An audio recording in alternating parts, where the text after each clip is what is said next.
Okay, welcome back to Statement Piece. It is just me and Catherine today. We're going back to our classic style. Indeed. So the theme for today is fashion archetypes. So we're going to be talking about Cottage Core, VSCO Girl, Tumblr Girl, dark academia, things of that sort. But first, current events. There's this TikTok audio that's like, it's like me every time I have tea and I see my best friend, and then it's like, good morning, you're with BBC News. This is the morning update. Us right now. Our very first current event is that across the United States, coronavirus cases have been increasing. As of Thursday morning, more than 11,613,800 people in the US have been infected with the coronavirus, and at least 250,000 plus have died. So there are a lot of government responses, not as many as there should be, but people are discouraging others from traveling as conditions worsen. And another piece of news is that President-elect Joe Biden's transition team announced that Dr. Celine Gunder, an infectious disease specialist at Bellevue Hospital Center, would be part of a 13-member advisory team on COVID-19. What's particularly interesting about her is that she does have some Indian ancestry, where she actually received a Master of Science in Epidemiology from Johns Hopkins Bloomberg School of Public Health, which is a location I'm very familiar with. Another current event that we have is that there have been quite a few social media interface changes this week, and as the UX UI designer myself, I have taken note. But people on Twitter may notice that there are stories. People on Instagram will realize that the bottom portion of the Instagram interface has been altered to prioritize Reels and Instagram shopping. And I think that all of this is in response to an increased demand for video content, as TikTok has surpassed Instagram as the most popular and most downloaded social media app. But it's kind of interesting. James Charles said this move makes it very clear where Instagram's priorities lie, and that is making money. For anyone that doesn't care about random TikTok drama, you can feel free to Most people. scroll past the next 30 seconds. But basically, the D'Amelio family has a YouTube channel, and they had a dinner where they just filmed them having dinner, and they invited James Charles as a guest, and they had a private chef cook them a meal, and he put snails in it. And then Dixie got up and vomited after eating the snail.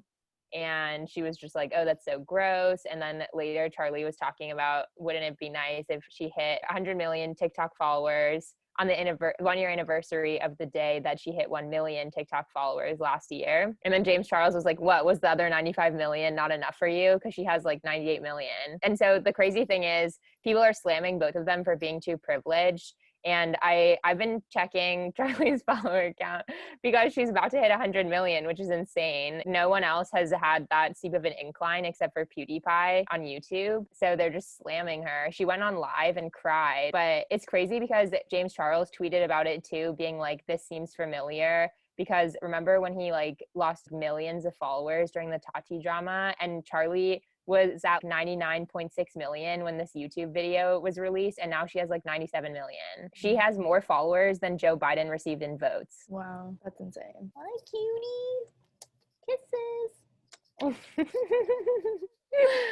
Okay, I think we should start with the quintessential VSCO girl. How would you describe a VSCO girl, Catherine? I didn't know what a VSCO girl was until like last year when I bothered to Google it. I always picture it as being Emma Chamberlain because people associate being a VSCO girl with her. According to The Cut article, what does it mean to be a VSCO girl? It says that to sum up what a VSCO girl is in one word, it is basic. So it's supposed to be both a person and a meme, blandly aspirational to many, but also the subject of pointed parody, and usually wears Brandy Melville crop tops, oversized tees that eclipse jean shorts, scrunchies, perpetually dewy face, puka shell bracelets, a backpack, and a hydro flask. Yeah, and then there's like disposable cameras, reusable metal straws. You know what I think it is? I think it became a meme in the sense that it defined a lot of trends for tweens. Because I even remember when VSCO became a popular thing with that kind of demographic. I guess I just don't really understand what a VSCO girl is because I feel like I don't affiliate with VSCO girls that often. Like they tend to be white and basic,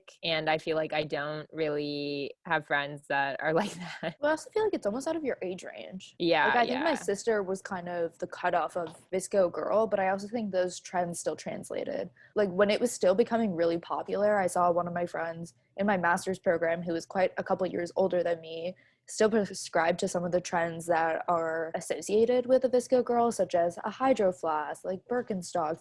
It's very granola. You wouldn't associate that with being trendy, but I think that's what made it a trend. But why was it affiliated with VSCO then? I think VSCO is an editing app. I think that's when it just became really popular. Business Insider reports the summer of the VSCO girl may be long over, but the VSCO app itself still reaps the benefits of the craze that swept Gen Z. Gen Z helped bring a new term into wide acceptance this summer from August 2019. And it says that there was an uptick in VSCO downloads. Interest over time on Google Trends. Oh my gosh, it literally exactly correlates VSCO girl and VSCO. 20% increase compared with the numbers from the previous 3 months before it became a term. According to Google Trends, it became a term in May 2019. Interesting. I associate VSCO Girl with when I was in middle school, went to school in Minnesota, the people who were just Minnesotan would wear this. It would be like a baggy t-shirt, like athletic shorts maybe, or something of that sort, like wearing Crocs or Birkenstocks. They weren't trying to be trendy, but like that's just was their style. Yeah. So how do you think Emma Chamberlain got associated with it? Because I think the brand that she started off with was trendy. And I think with her, it was like, oh, I'm so unapologetically myself. Like, I'm not going to care if I have acne on my face. Like, I'm going to be super honest and blunt about things. And I think that's what really like appealed to her. I don't know. I was watching a video the other day and they were saying like there will never be another Emma Chamberlain, which I think is true. And it's been interesting watching her grow up. I think how she started was that she's like any other teenage girl, just happens to put her life out there. And it was at a time where YouTube was still very much in the very prim and proper stage where everything was well curated and precise. Yeah, I know. And also I think she was very strategic about being so blunt with her own life, because even though she still didn't put that much effort into the way she was looking, but I think Emma still spent a lot of time editing her videos and making sure that the edits were really good. And like she still put a conscious effort into making it good content, even if she wasn't physically presentable by standards at that time. Well, she also started a lot of editing trends when people would react to something and zooming into the reaction. Shaky. But I also think VSCO Girl was a second edition of Tumblr Girl, because I think Tumblr Girl was also kind of that Brandy Melville aesthetic, and VSCO Girl I think is a second edition because I think it's less refined again, but it's still following a specific aesthetic and a bit more ESG conscious in the sense that they're usually having an affinity for sustainability. I mean, otherwise they wouldn't use a hydro flask and metal straws. Yeah. But I'm looking at this Vox article called VSCO Girls and How Teen Culture Goes Viral.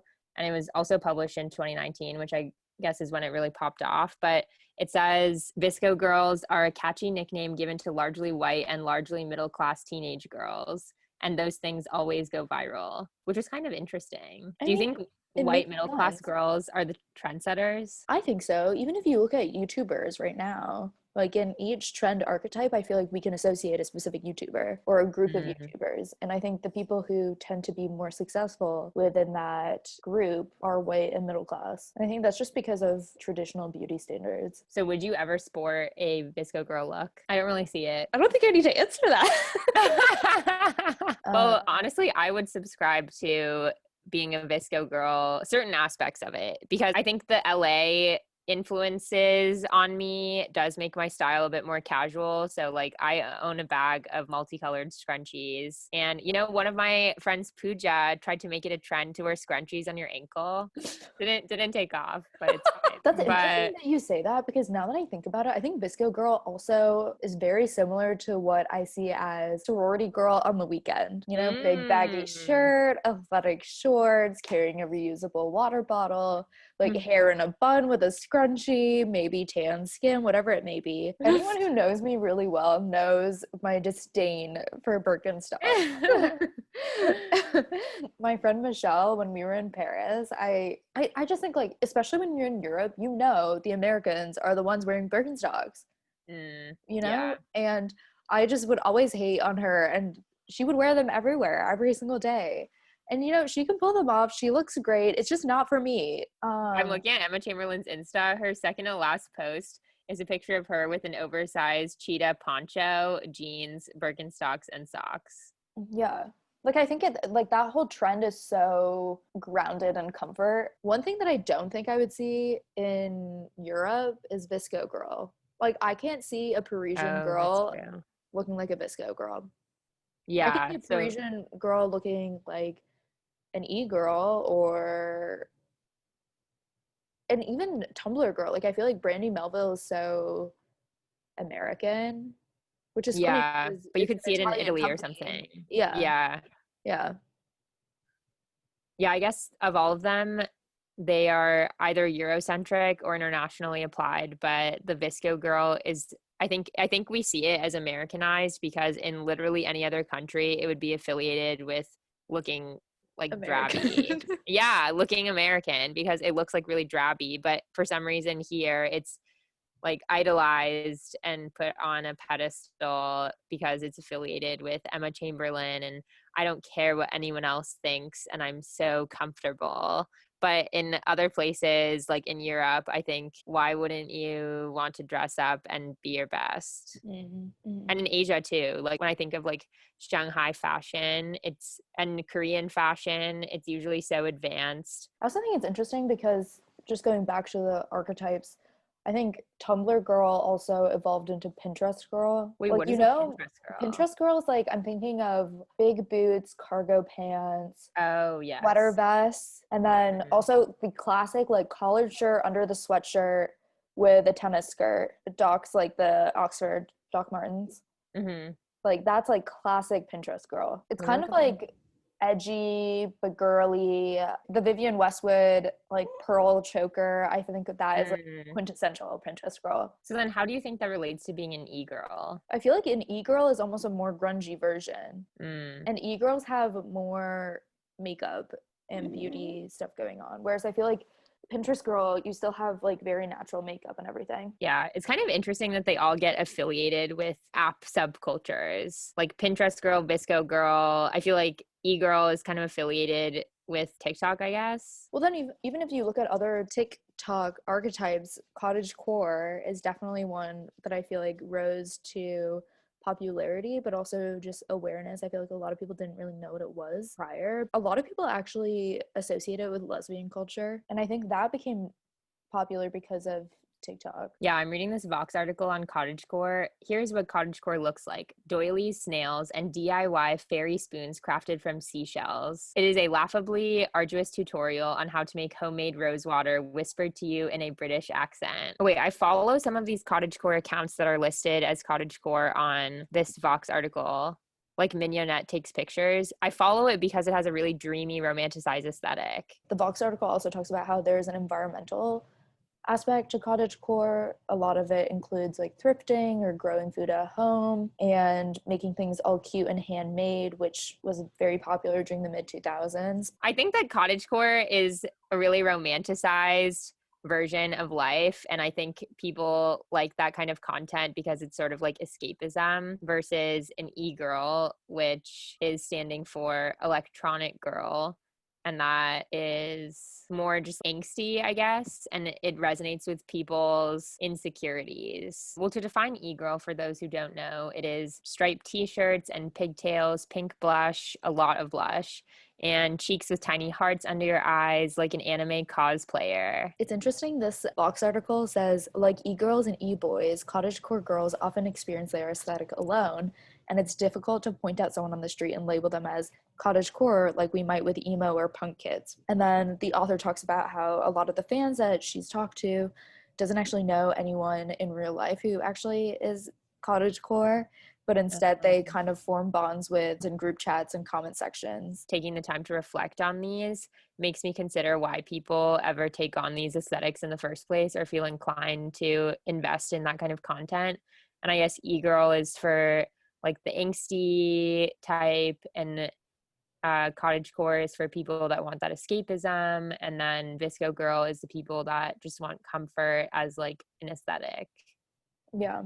One of the last archetypes that I would like to talk about is dark academia. There's this New York Times article, or Academia Lives on TikTok.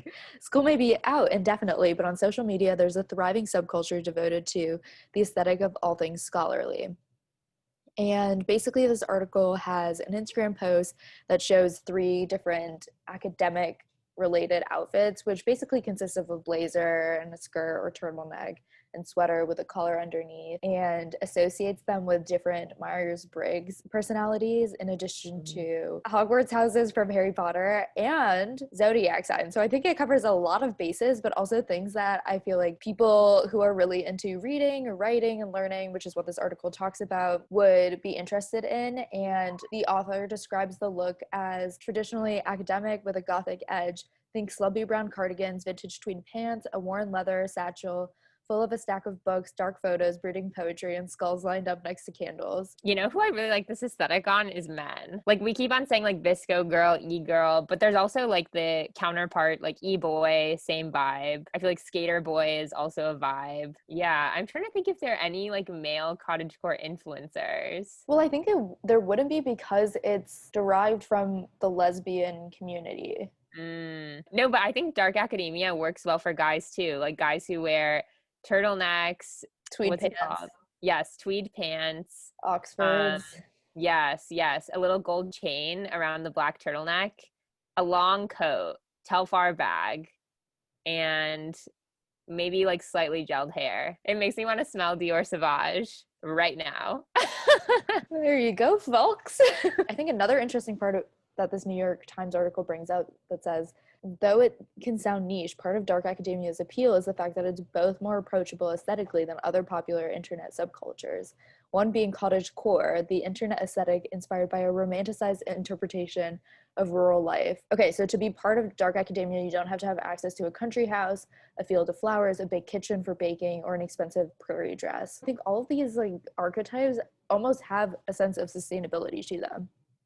Yeah, well, I think it's because the people that adopt them are conscious consumers of Gen Z, and just general social consciousness is integral to being a part of Gen Z. You know what? When we were thinking about guys wearing dark academia, I think it's interesting because when women sport these looks, they're seen as, oh, you must be coming home from work or your internship, or maybe you're just like very Burberry and British. But then when guys wear dark academia, they're seen as metro and caring about how they look. Really? I don't think that's necessarily true. I think that's only like guys with style in general, I feel like are seen as metro. That's true. I guess, you know who it reminds me of is this man that I was briefly visiting with when I was abroad at Oxford. Reminds me of Cottagecore and dark academia because he had a duck and he loved his duck. He loves animals of all kinds. He lives sort of a romanticized life. Like has been a gondolier in Venice, Italy during his summers, and I think is in Italy now. And he's also dark academia because he's always wearing like really bright green tweed pants and then a white turtleneck, gold chain, matches his gold rimmed circular glasses. It's very like if Harry Potter were to have like a trendy aesthetic. Interesting. Why do you think people find the need to associate with a different subculture or aesthetic? I mean, I think it's because it's an easy indicator to show what kind of things you do and believe in. Like if you saw someone on Instagram who had a cottagecore aesthetic, you would make assumptions about them. And if you resonate with it too, you'll reach out to them.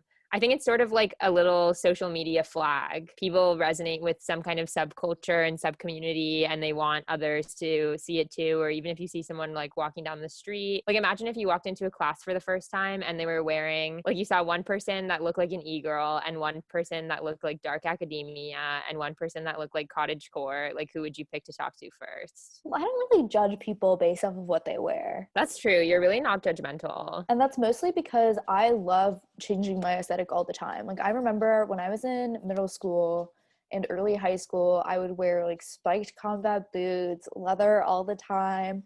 And everyone would tell me like, oh, what you're wearing never matches your personality. Like you're such a sweet person, but you look like you have this super hard exterior. Like, but like I love the juxtaposition of things, like the unexpected. So if coming from my own perspective, whoever I'm sitting next to, then I'd talk to them. How about you? I would probably be inclined to talk to the cottagecore person, because people that like are really soft, I feel like I tend to channel that. Even when I wear edgy things, like I usually put some kind of soft touch to it. It's like what we were talking about with the wigs. Why are a lot of these affiliated with queer culture? I'm reading this other article called What is Cottagecore and Why Do Young Queer People Love It? And it says, unlike trad wives, a right-wing movement that advocates for regressive gender roles, cottagecore presents domesticity outside of the binary. People of any gender are invited to participate in the cottagecore's decidedly soft aesthetic, but women and women's work are at the forefront. It offers a vision of the world where men are not consciously excluded, they are simply an afterthought. On TikTok, #cottagecore lesbians has nearly 33 million views. Whoa. So I guess that's kind of interesting. It's sort of maybe not even like when you were asking why do people prescribe to that, I think it may not even just be a signal, but it might be a response to social structures. Like, Yeah, I was almost thinking because I think VSCO Girl, in a sense, also normalizes a lot of people. Like you're seen as like an average person then, if that makes sense. Because I think a lot of those trends that are in VSCO Girl are also somewhat accessible. Yeah, because it said it affiliated with middle class. So I guess it paves the way for income intersectionality. Yeah, I think it's interesting that some of these are binary, like the e-girl versus e-boy, cottagecore being mainly a lesbian affiliation and leaving men as an afterthought, and then having the dark academia be offered to something that could be either male or female. I guess it's interesting that there are these binaries when there are also people that identify as non-binary, and especially as sexuality is becoming increasingly discussed in public discourse. It's, I guess to me, it's like, why do these binaries exist? But I guess it's just people want these intersectional identifications. This honestly Like, reminds me a little bit of the conversation with Isaac, because he was talking about how men don't necessarily follow influencers for style inspiration. It's all more so, rappers. yeah, what's present in culture and music. Yeah. And I feel like these fashion archetypes that we're talking about, they tend to have influencers or YouTubers that promote these styles and really show how to wear them and different variations within the styles. So maybe that's also a reason, is because just the nature of how we look at trends between men and women. Yeah. Because I guess like dark academia wouldn't necessarily be affiliated with being femme or masculine. So I guess that's why there's no boy versus girl, and you can think of people that affiliate with both. But then things like cottagecore tends to be seen as femme. So like you don't really affiliate men with cottagecore. And then e-girl, e-boy, they already created that binary. But just like the E aesthetic in general, I think is applicable to both, because it's just seen as edgy, not femme or masculine.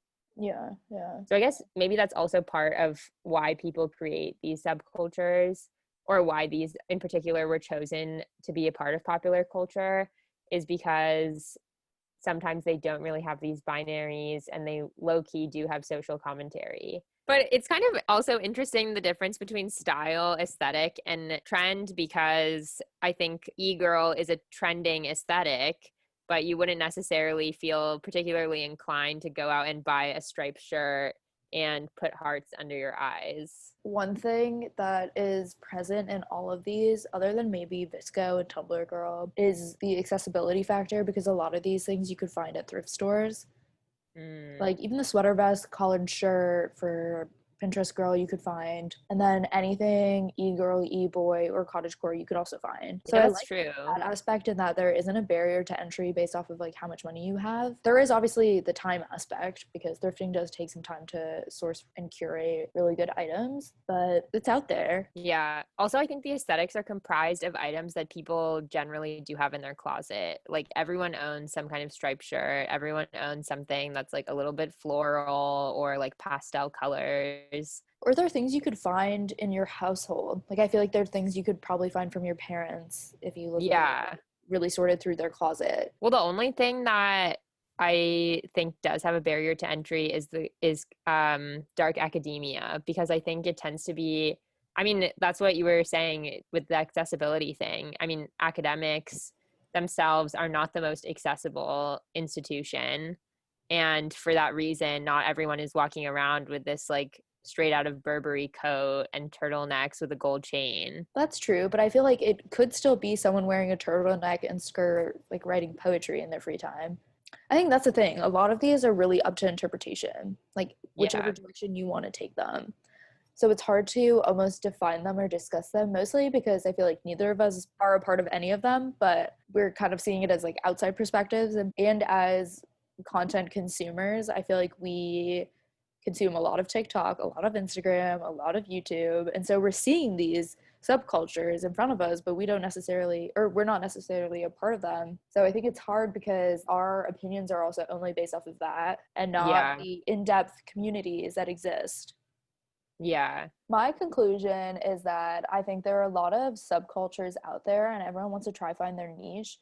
And I feel like a lot of these styles that we talked about are ways for people to reinvent themselves and maybe even their personalities, but also kind of create new habits, or I don't know, pursue different activities. Like I think about Cottagecore, and I'm not really the person who would go and have a picnic and play in the fields and pick flowers and play with animals, but maybe that's something I would want to do one day. Like when I'm wearing a fun girly dress, like yeah, I would love to do that. I agree. I think that it's just like a social flag. Like I do like changing my styles depending on what the vibe is, and especially what city I'm in also influences what I'm doing. I think it's interesting to uncover the financial, social, gender related, etc. implications that we've observed with these particular aesthetics. Yeah, and I feel like the nature of how social media works today, these wouldn't necessarily exist or be as prominent or as defined if it Mm-hmm. wasn't for those. And I'm interested to see what new fashion archetypes will come about in the future, because I think they're very wrapped up in how people identify themselves.